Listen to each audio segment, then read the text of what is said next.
Hello, my name is Shayna, and I am a program coordinator of nutrition at the Crim Fitness Foundation. Today's Food Navigator video is a healthy recipe from Michigan Harvest of the Month called corn and green chili salad.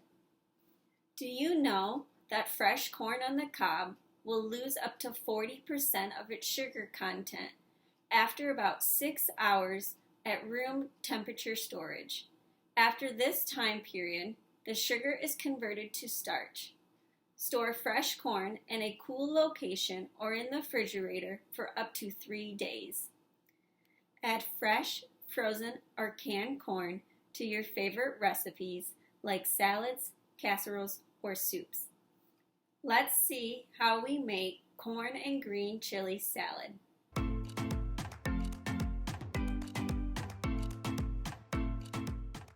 To make corn and green chili salad, you will need 1 can of diced tomatoes with green chilies drained, either 2 cups of frozen corn thawed or 2 cups of canned corn drained, either 2 tablespoons of fresh cilantro chopped, or a half a teaspoon of dried cilantro flakes, 1/3 cup of green onion sliced, a half a tablespoon of vegetable oil, and 1 tablespoon of lime juice.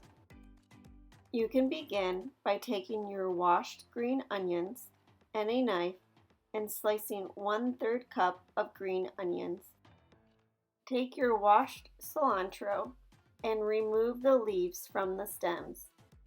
After removing the leaves, take a knife and chop 2 tablespoons of cilantro. Take a can opener and open the can of corn. Remember, you can also use frozen corn that is thawed. If you are using canned corn, be sure to strain and rinse the corn. Take a can opener and open the can of diced tomatoes with green chilies. Strain and rinse the canned tomatoes.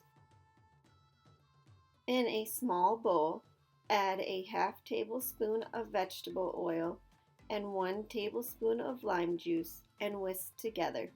When finished preparing the ingredients, take a large bowl and add 2 cups of canned or frozen corn, the canned tomatoes, 1/3 cup of green onions, and 2 tablespoons of cilantro, and mix together. After mixing the ingredients, add the vegetable oil and lime juice mixture and mix again. When you are finished preparing your corn and green chili salad, serve up and enjoy. Be sure to check out the Flint Farmers Market to find fresh and locally sourced ingredients for this recipe and more.